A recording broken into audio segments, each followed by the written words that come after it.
એકદમ સારું થઈ ગયું. ડાપણ દાઢ નો દુખાવો મને નામનો નથી મેડમ, અને ખૂબ સારું ફીલ થાય છે. ડાપણ દાઢ મને બે ત્રણ વર્ષથી દુખતી હતી, પણ હું દવા પીને ચલાવતી હતી, કેમ કે મને સારવાર થી ડર લાગતો હતો. પરંતુ જયારે સારવાર લીધી ત્યારે ખબર પડી કે દાંતના દુખાવાની સારવાર તો એકદમ ઈઝી છે. મેડમ બધું બેરું કરીને પછી સારવાર લે છે, સારવાર આપે છે, એટલે ખબર જ નથી પડતી. આપણે બધું લાઈવ જોઈએ છતાં આપણને દુખાવો નથી થતો. ડાપણ દાઢ કાઢ્યા પછી મેડમે મને જે વસ્તુ કીધું હતું એ બધું જ મેં બરાબર નિયમિત ફોલો કર્યું છે, ને અત્યારે મને સેજે દુખાવો નથી, અને એકદમ સારું છે. પહેલા જેવું સરસ થઈ ગયું છે. હું બધાને દાંતની સારવાર માટે ટ્રીટમેન્ટ ફોલો કરવાનું કહીશ, અને મેડમ નો નેચર બી સારો છે.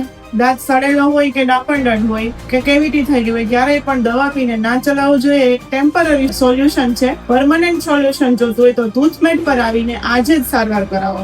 સ્માઇલ માટે સ્માર્ટ ચોઇસ ટૂથમેટ.